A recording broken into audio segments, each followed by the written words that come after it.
WCLN 1170 Radio and Star Communications Channel 16 proudly present the We Should Know Show, an upbeat, informative look at people, places, and issues facing our community. This education-based analysis of issues will remain positive and informative. Now, here's your host, J.W. Simmons, as we consider closely what we should know.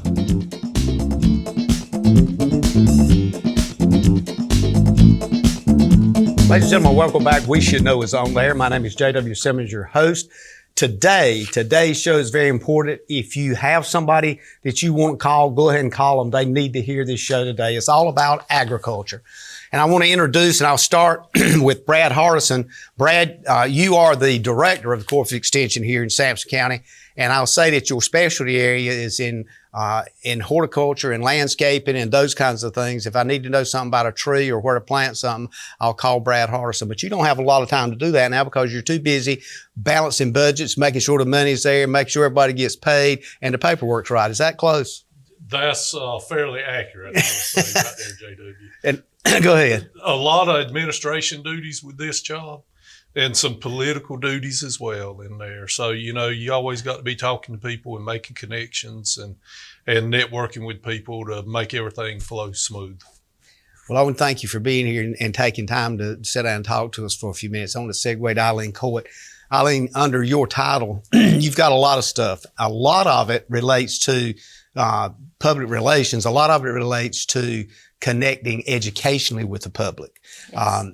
And that's a big world. I mean, we're talking about everything from visitation to farms to understanding the background with ag and that kind of thing. And you came here from Goldsboro.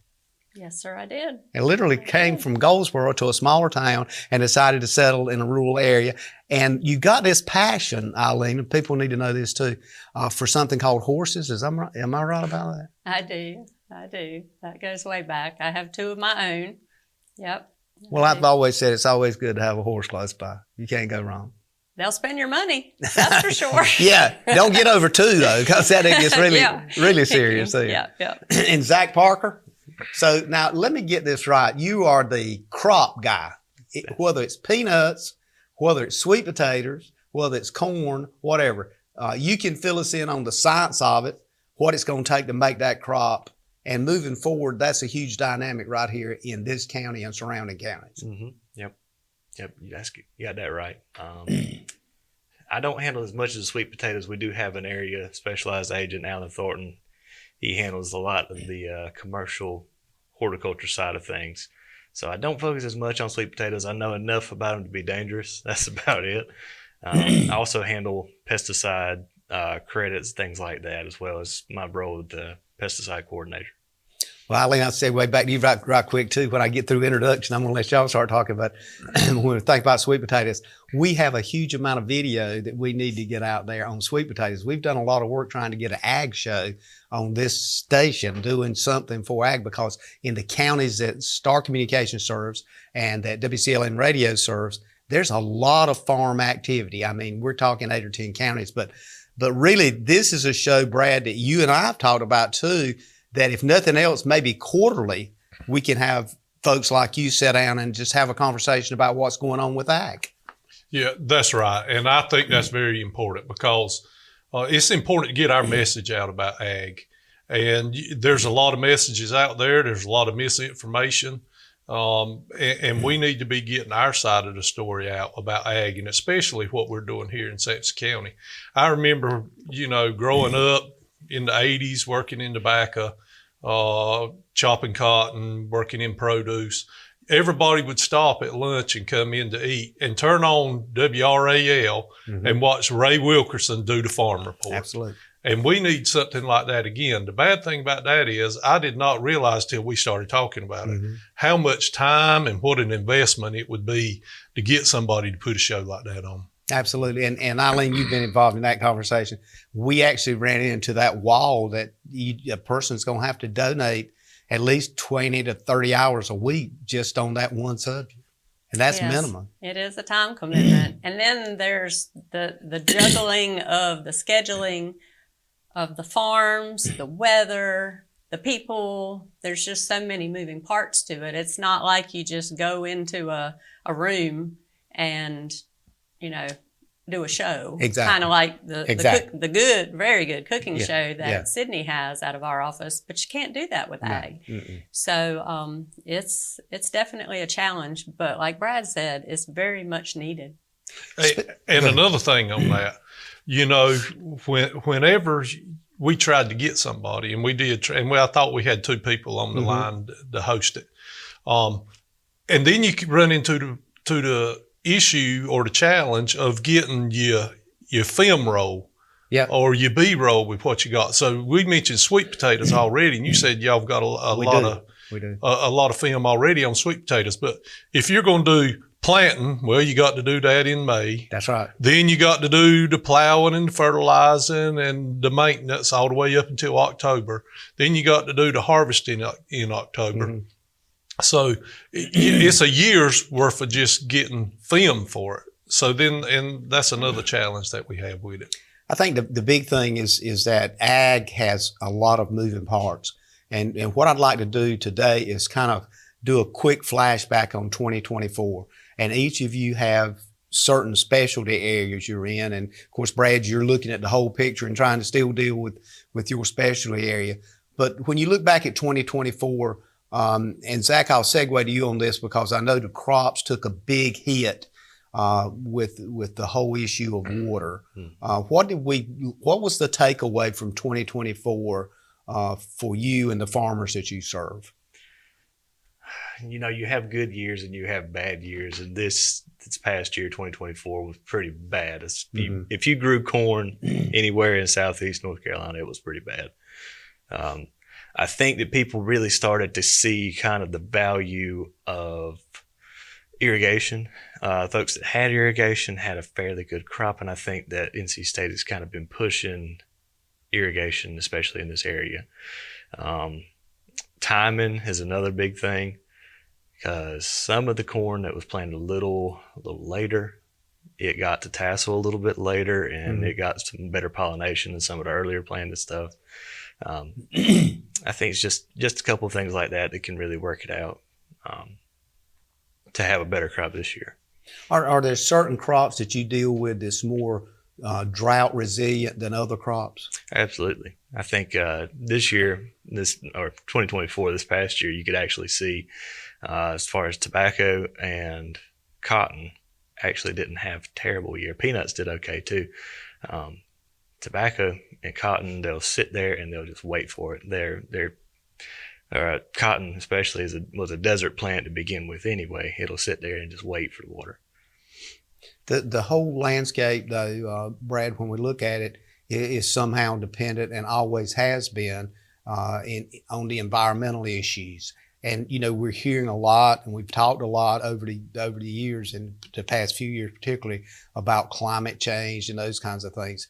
Are we seeing the fallout from that? Is that what that is? Or when you look back at history, have we always faced these kind of issues? I think we faced all types of issues with it. Of course, you can go back and look at the data for the last 15 years, and the climate is changing. Don't know what's causing it, but we're having more heavy rainfall events when they come. Used to we get rain spread out all through the year. Now it's like we get 4 or 5 inches when we get it, and then we'll go 30 or 40 days without none. So that is the issue. One thing about the weather and the irrigation, James Lamb, who's on our advisory committee, one of our farmers, says that if you're profitable in farming, you can actually change some of the weather, because then you can install the irrigation if you need it. Or if you're wet, you can install the drainage if you need drainage in your fields.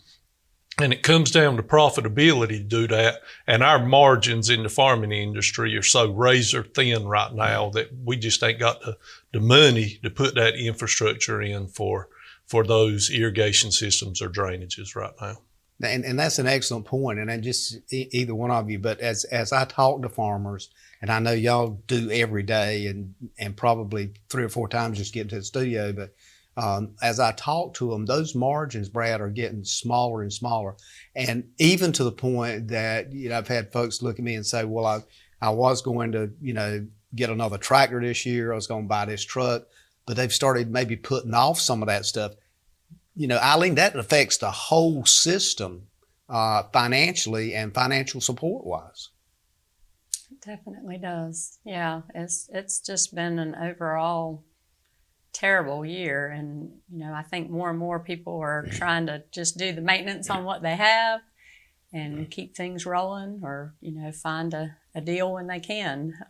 So, yeah. Do y'all think that folks sometimes just we go to the grocery store or we stop at a fruit stand and we get our food and we go to the house, if they're not somehow engaged, literally personally themselves, do you think people actually get how, I'll use this word, how blessed we are to be living in this kind of Garden of Eden? I mean, I certainly feel it because I see crops all around my house everywhere. I think that it's we take it for granted. 3 meals a day, whatever we want. If the biggest argument I have in my house is what you want for supper. Mm-hmm. Because, there's so many choices out there for us. In other countries, people don't have a choice, and they don't have clean drinking water, and they don't have healthy, nutritious food. We have all that here. It's because our farmers are growing it right here locally in Sampson County. And it doesn't matter how tough a year it is. They persevere. They make it through. And they have support not only from Extension, but NC State and NCA&T and the community in here.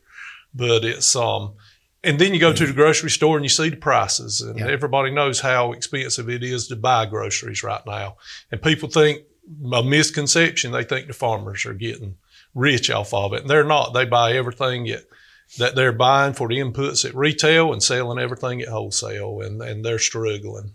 Yeah, and I think one of the things that when we come back from this break, I want to kind of start to touch on here with each one of you is to talk about the ingredients required to produce the crops that we produce, and to kind of give people, I guess, a picture both mentally and where they can understand, here's a process. And it used to be, you went to the bank, borrowed the money, and now it's like an ongoing cycle.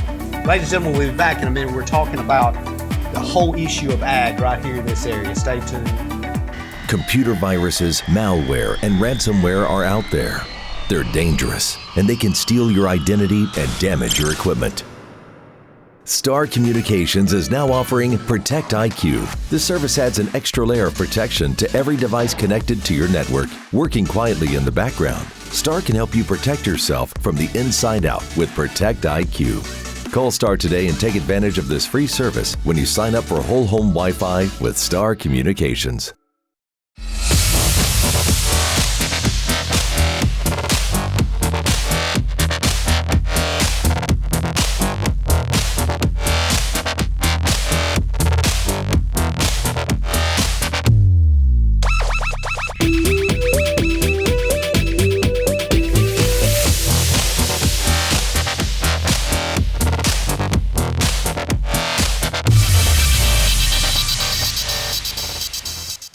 How can your friend save you money? It's easy. Refer a relative, coworker, neighbor, or friend to Star Communications. Friend signs up for high-speed internet service. Friend's new account is confirmed. Friend gives your name to our service representative as the one who referred them to Star. You receive a $30 internet credit.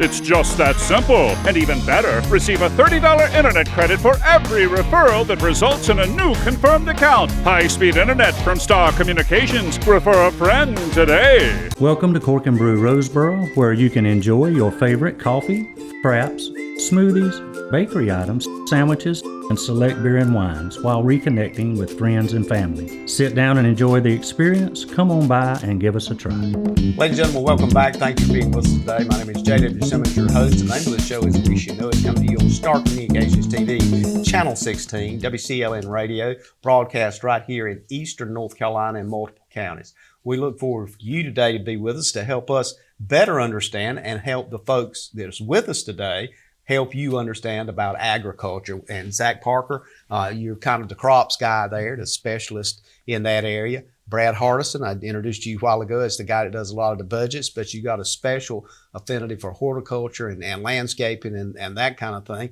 And Eileen Coite. Eileen, you're going to have to leave us after the first half today. So I want to make sure folks understand you in the sense of what you do. You're aggressively connected in the community in multifaceted ways. Everything from ag tourism, you name it, and educating folks. In fact, one of the reasons you are going to have to step away today is because you got a student coming in from NC State that you got to make sure is in the right place to learn how the real world is out here. So thank you for being with us. Thank you. Want to quickly go to this whole world of we're in the kind of the winter months. We're just going through this extremely cold season, and we think, well, this is a lull for ag. Eileen, that's not exactly the case, is it? No, it's not. I mean, there's so much going on behind the scenes, even if we don't see people actively out in the fields. Now is the time that, they're planning and, or they're purchasing or whatever they need to do. Because, just a few minutes ago, we had a conversation about just the whole year and everything, all the steps along the way. Mm-hmm. We talked about, we were talking about sweet potatoes. Mm-hmm. And there is something going on every month of the year in order to get those sweet potatoes grown. And that's just one example of all the crops are like that. And then, just the scope and the size of the livestock industry and poultry industry where we live, they're, got to be cared for and in production 365 days a year. So, yes, it's an ongoing job and it never stops. I don't think there is a slow period for any farmer. Zach, one of the things that I think about is historically you look back and you would be concerning yourselves with things like the kind of fertilizer and all those kinds of things. Has a lot of that changed in your cycle of ag? Or are you seeing more and more science behind everything that's done? I'd say to an extent, yeah. It's a bit more science involved in variety selection, things of that nature. I know Dr. Heiniger said, I think it was last month we were at a conference, and he said the variety selection probably makes up 80% of the potential yield that you have when it comes to a corn crop. He's a corn specialist at NC State. I'd say that's been a bigger shift. People aren't planting the same varieties that their parents did or their grandparents did because, they made yields back then. They're looking more towards the newer varieties and what could potentially work with them. One of the things that's hit my brain waves here recently, I've been made aware of, there's also a lot of folks that's getting involved with something called hydroponics now. And I'm wondering, where does that go? And is that something that's just an in-house thing, or can you use hydroponics in the field in some way? And maybe one of you guys can explain what that is. Anybody? Well, hydroponics is something right now that we're seeing in greenhouses. A lot of people are growing lettuces and cold crops in greenhouses with hydroponics. It's nothing that's really come on strong in this county. It's more like a niche market that we have. And I know I've worked with 3 growers so far in the county that's growing hydroponically.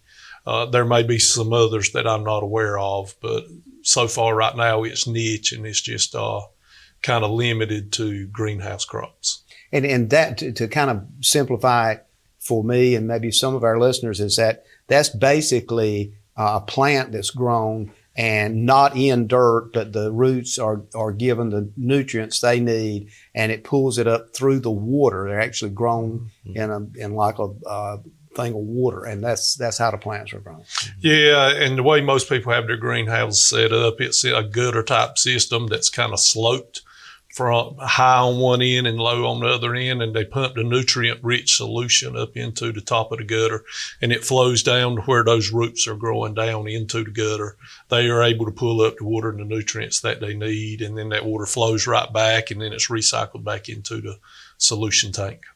Most folks now are looking, from what I can understand, cost-efficient ways to produce whatever it is. Eileen mentioned, hogs and chickens and turkeys and those kinds of things, especially in that field. But even in crops, what's the most efficient way? We've talked about on this show before, without getting in a lot of detail, drones and that kind of thing, and actually distributing chemicals and so forth. Is that something that y'all see is really going to be a big deal going forward, or do you think this is kind of like the hydroponics? I think it could be a big deal going forward. I think it's more specific applications to the area of the field that need the application of whatever chemical it may be, whether it be fertilizer. If you've got one spot in your field that's some kind of nutrient deficiency, you don't have to take your tractor and go across the whole field, or even across just that strip. You can just call someone. I know calling someone in that has a drone. I know that there's at least 3 of them in the county now, and work in several counties around. Call somebody, go in with the drone, make the application to that particular spot, and you're gone. You're good to go. And I think the more specialized applications are going to become more and more popular, in my opinion. Precision agriculture is a way that we can save money. Mm-hmm. There's a lot of people that's doing it. One of the things that I find amazing is some of these planters that they have now. If you think about it, your average field in Sampson County, it is not a square field. Mm-hmm. There's going to be long rows, short rows. There's going to be curves and turns in it. And there's technology out there now that will cut each individual planting unit off as it gets to the next row. So you're not overplanting and wasting that seed per se. You're getting the rows, they end where the next one starts, and that's a way to save money. They're doing it with fertilizer, with precision agriculture, and they're now got spray systems on their sprayers that actually read crops. They're actually doing some experiments with lasers. I don't know if Zach's, if we got anybody doing it here. I don't know. I've seen it at a field day or two, but I haven't seen anyone that's doing it. But the sprayer goes through the field. It's actually not a sprayer. It's got lasers. It sees the weed and it lasers the weed. And it's just neat technology coming out. It's not only the eyes, but it's also the application. I mean, it sees things probably the human eye couldn't see. So is a lot of this research that we're doing now, is that coming out of NC State and our ag schools and being tested, or is it the farmers actually ending up testing? How does that work? It's kind of a combination of both. It goes to the small plot research through the university first, and then it goes to on-farm trials. So either specialist-led or agent-led trials on farm with the grower's equipment to see how it kind of applies to their particular system. And Brad, you got somebody just about in every specialty area that you can call on right here in the Clinton office. If there's something outside of that, you have the ability to reach out to wherever to bring that person in and say, look at this, we're not sure what's going on here. That's right. We've got area specialized agents. We've got regional agents, and it's everything from aquaculture to what's some of the other ones? Dairy, poultry. Poultry, yeah. And we got a lot of berries and so forth. And then like Alan Thornton that, he was mentioned earlier, he specializes in the vegetables. Fruits and vegetables. Yeah, and in fact, I've had Alan on and has done a great job trying to, to get folks to understand that. I think the big thing that with ag that I like is that it is a changing world, and it's a market that when I look at it, I thought I had this figured out, but now I don't. And that's the thing I think is the challenge for the average consumer.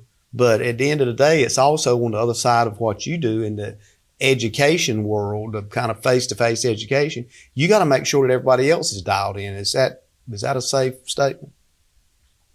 Yeah, and I would say that today's consumer,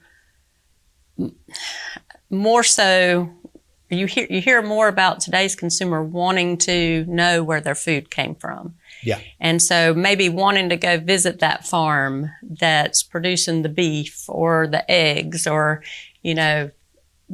see how it's done. And of course, in order to produce enough food for the masses, we can't have all of our food grown on a small farm and all of our chickens, running free. But at the same time, there's a place for all of that. And we have a lot more agritourism out there these days where there's opportunities for people to go visit that farm and see how it's done. And I think the more we open the doors and provide the places for people to see how agriculture happens and that, there's not secrets out there. I mean, it's, we're all in this together, and we're all our farmers are trying to produce a safe, wholesome product for our consumers and our communities. When we come back from this break, I want to kind of look at Zach and Brad. I want to kind of look at that big world of agriculture and start letting folks kind of see, particularly through your eyes, how large that is, because, we've talked about crops, we've talked about agritourism a little bit and some other things, but it's a huge industry, and it's everything from blueberries to chickens to pickles to the processing plants. All of it is under the ag, and we can even throw in forest as well. Ladies and gentlemen, at Fisher's, it's not just about fashion. It's about exceptional service. Experience top-notch customer care and find your perfect look. Visit Fisher's today and feel the difference. Experiencing slow internet? If you have a fast internet package, the problem is most likely your wireless router. With more devices using Wi-Fi, your wireless router may not be able to deliver the speed and coverage you need. We now have the leading solution to enhance your internet experience. Using small devices in a mesh network, these Wi-Fi appliances cover just about any size home so that all your devices can operate to their fullest potential. Whole home Wi-Fi from Star Communications. Get the most out of your internet connection. If you run a business, you need sales. To get sales, you need customers. To get customers, you need exposure. Let our team of experts craft and produce the perfect video ad to reach your intended audience while making the most of your advertising dollars. Call 1-800-706-6538 or visit starcom.net to contact our Star Communications production team and get your business moving to the next level. The average American household has 17 devices connected to the internet. With more and more devices able to get online, you may need to increase your internet speed. Call Star Communications today and let us help you select the package that's right for you.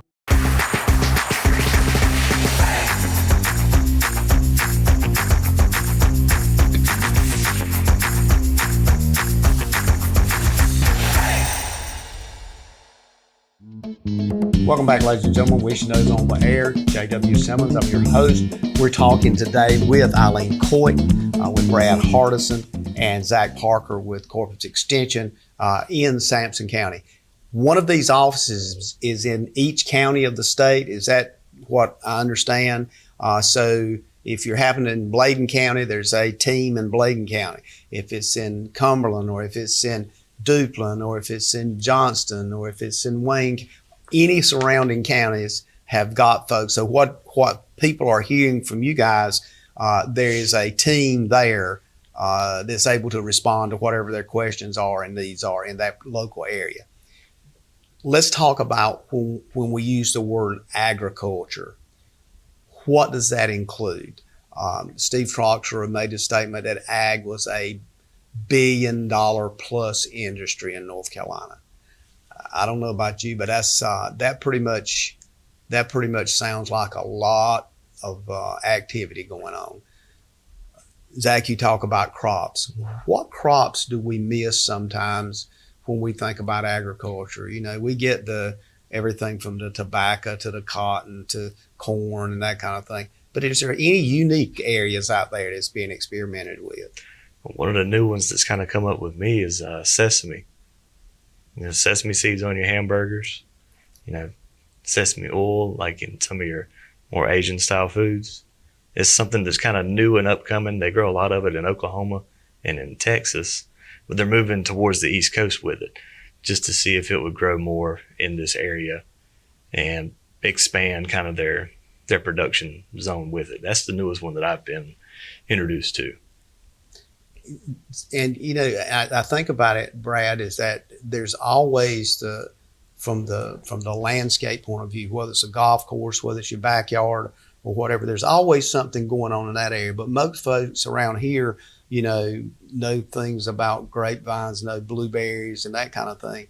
Some things are just simply ornamental in the world of horticulture. That's right. If you think about ag industry and altogether, I always say from asparagus to zucchini and everything in between, and that includes livestock as well. Yeah.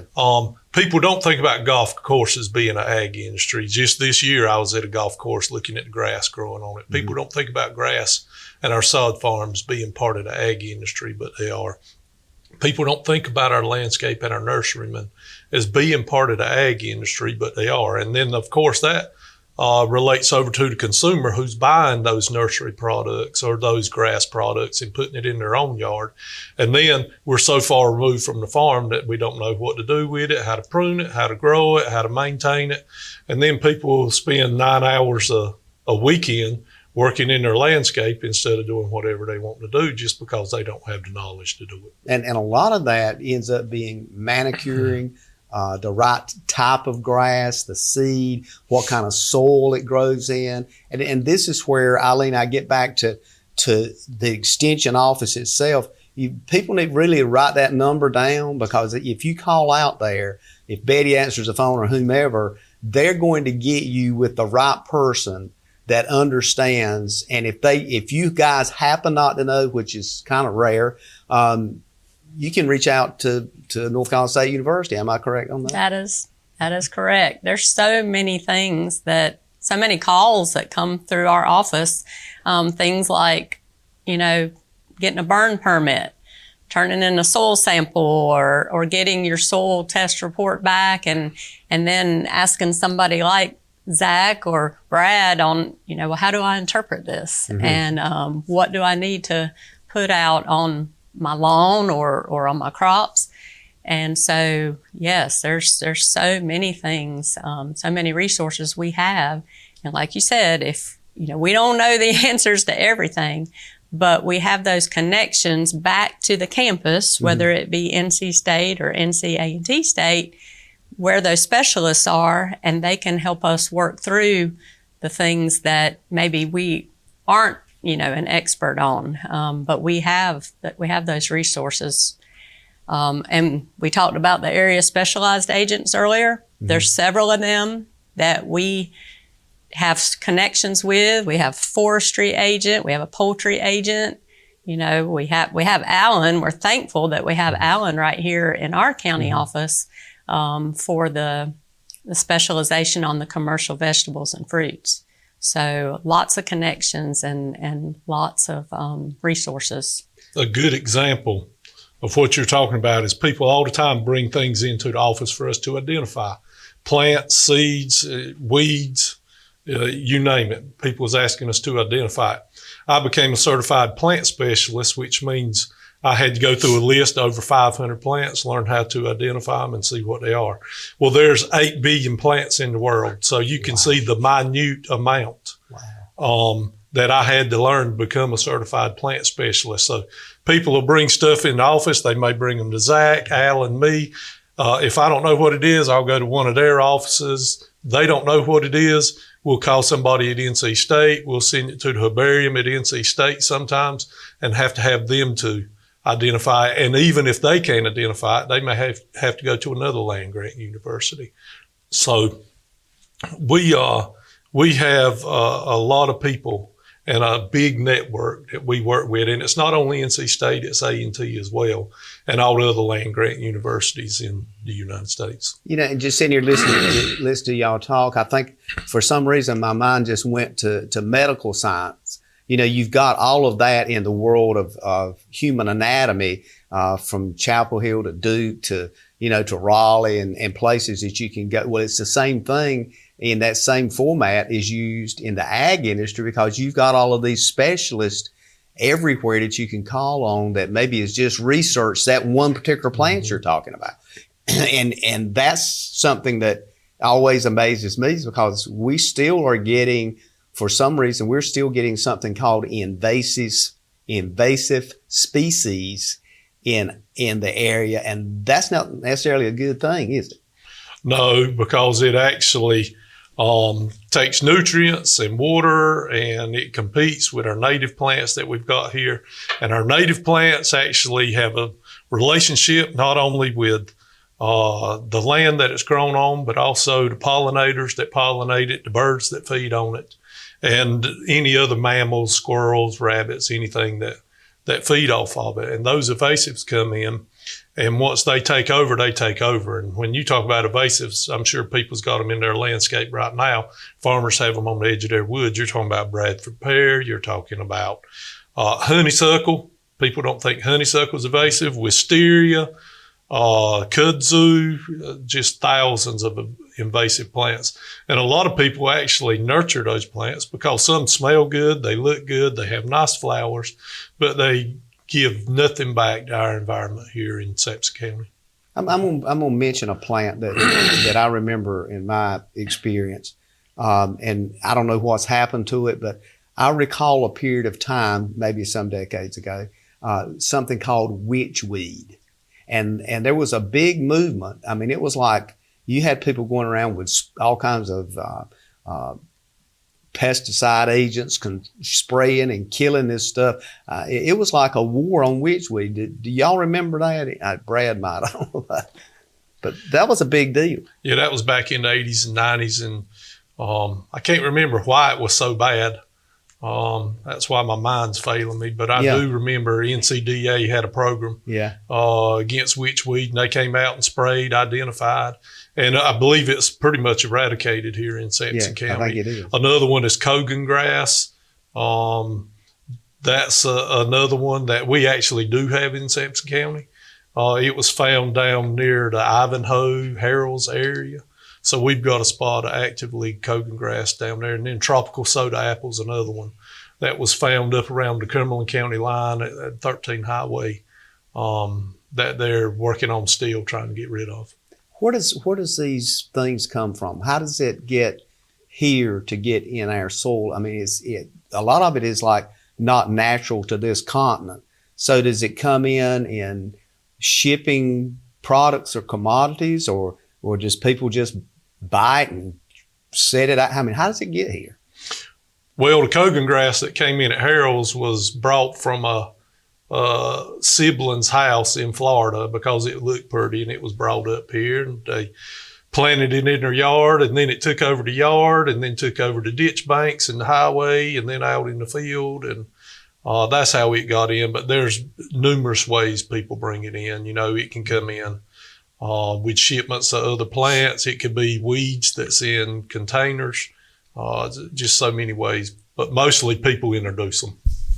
And when that happens, how does it usually end up getting on your radar with ag? Well, for the Cogan grass down there, we had an NCDA inspector that just happened to ride by that one place and see it.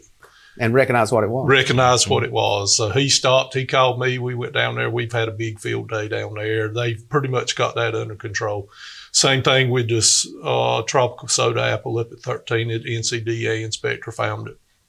So even in ag, it's not just extension here in Sampson County. We have NCDA, we have regional agronomists, we have plant pesticide inspectors that come down. There is just a ton of people that's working for the ag industry here in Sampson County.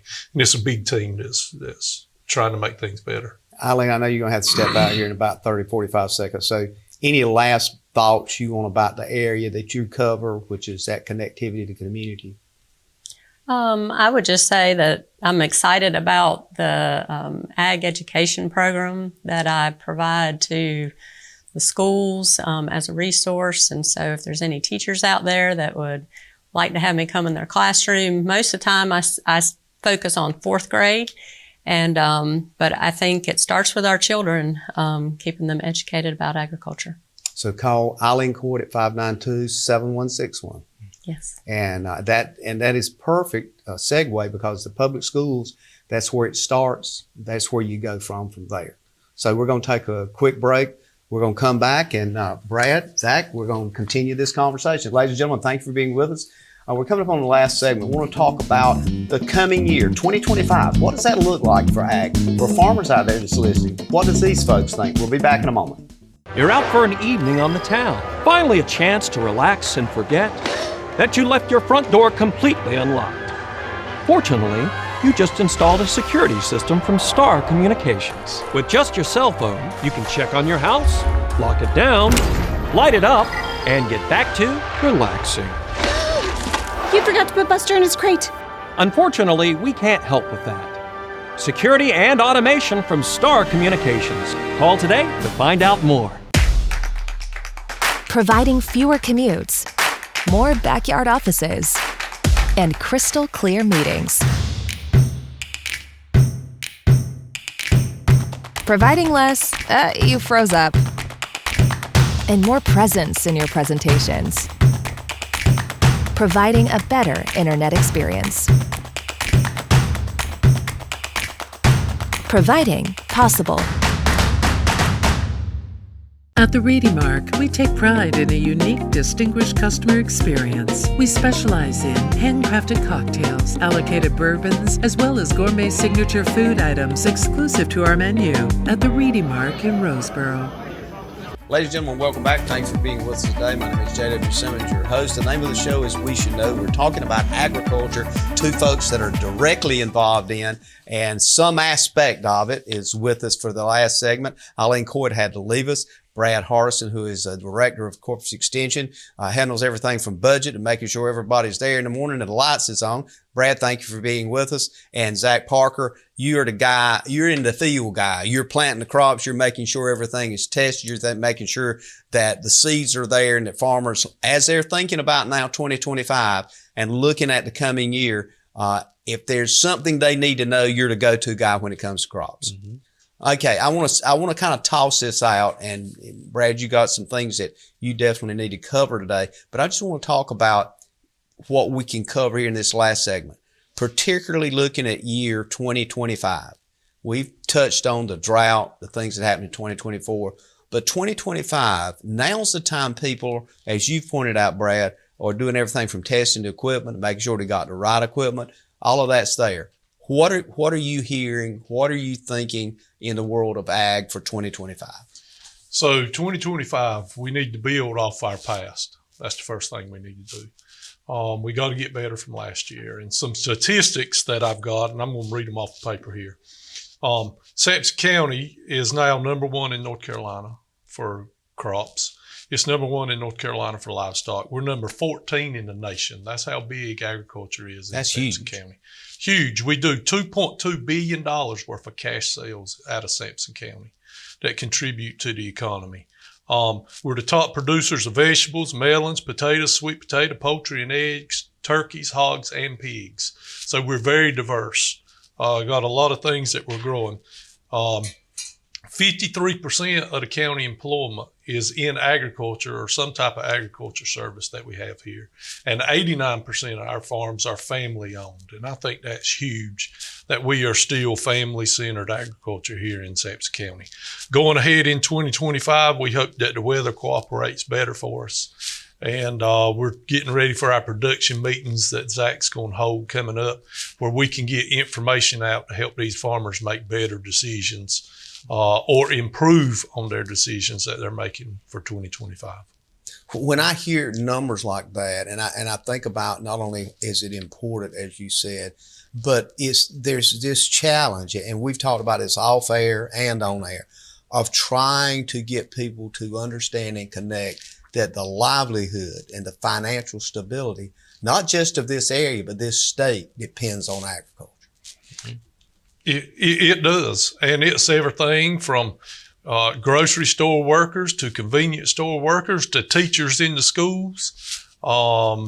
It's all across the board. If you take 53% of our employment away from here, there's going to be a lot of things dry up and go away. Zach, when you look at that from the row in the field point, and the farmers that you're talking to, what are they thinking 2025? What are you looking at 2025? What do you want that farmer to know? And you're speaking to a lot of them right now. What do you want them to know, and what do you want to know about? What do you want them to come to you with? Oh man, they can come to me with just about any question they've got if they wanted to. A lot of them been doing this for a lot of years, and they know probably more than I do.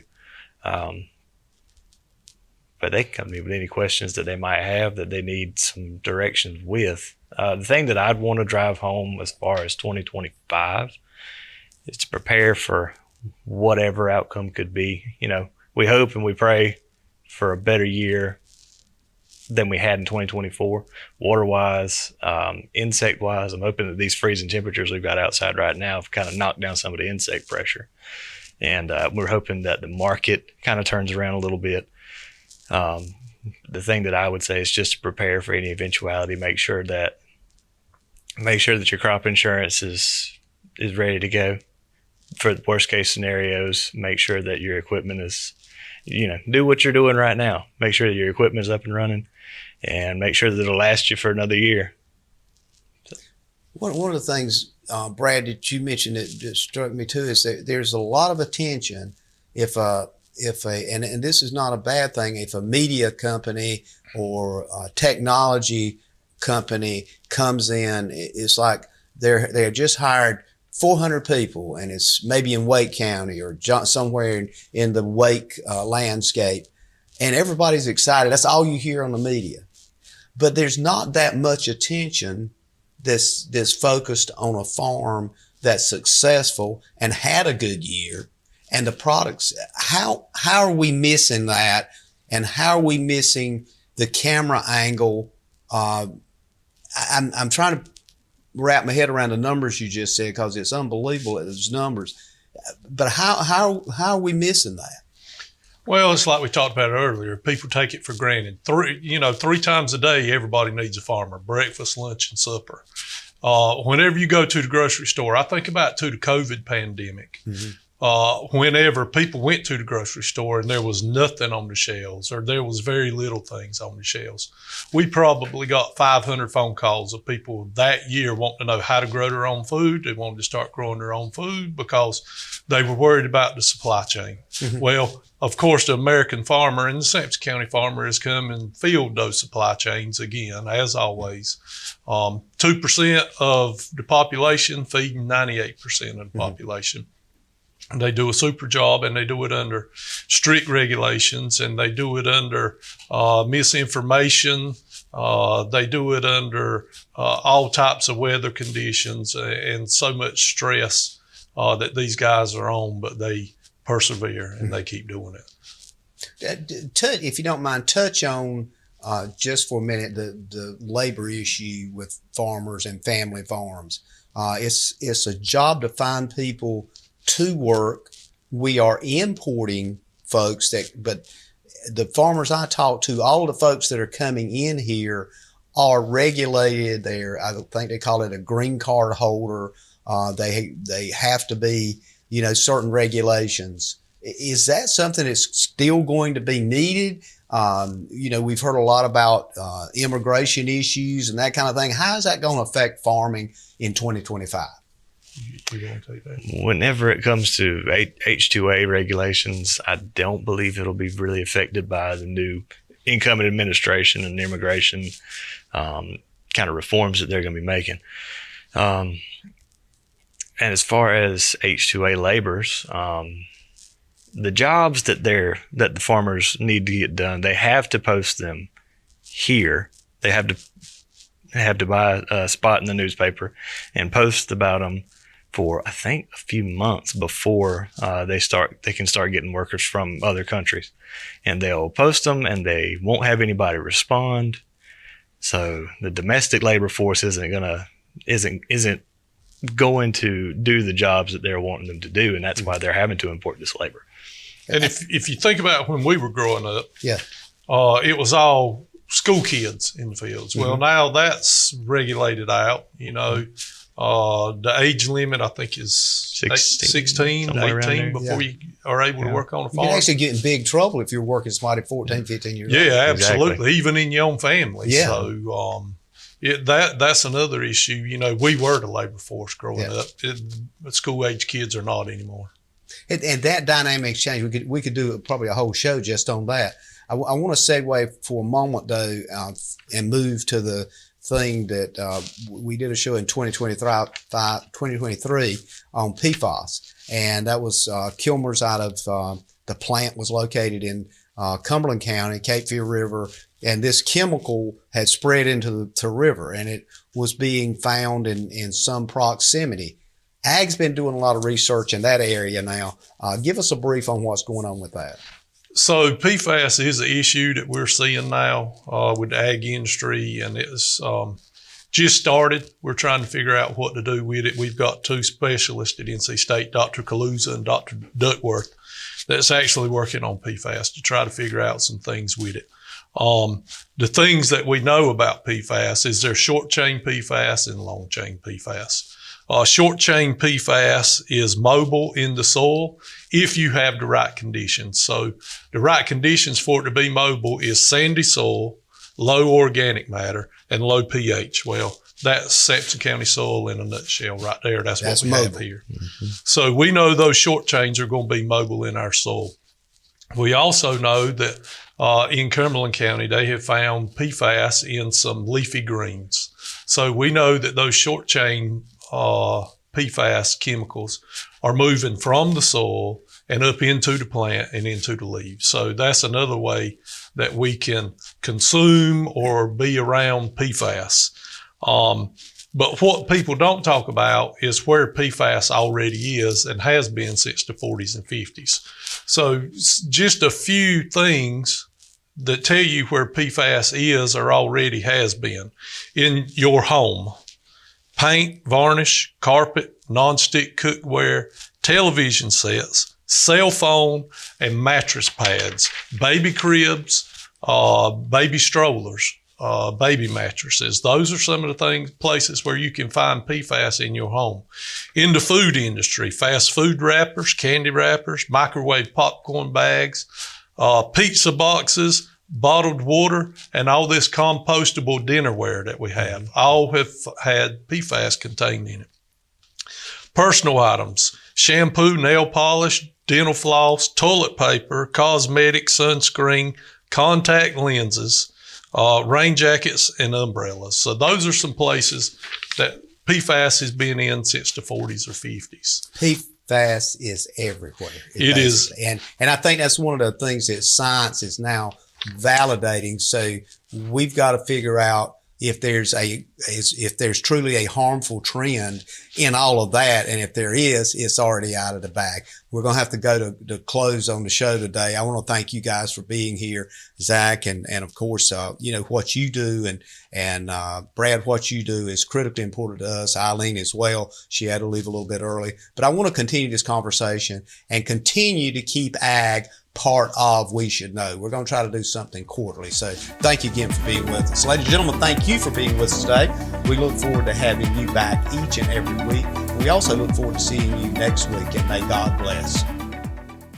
Thank you for tuning in to this week's episode of We Should Know with host J.W. Simmons. If you have a question, comment, or suggestion regarding this or any episode, please send your emails to weshouldknowedu@gmail.com. And remember to tune in every Tuesday at 2:30 for another informative episode of We Should Know.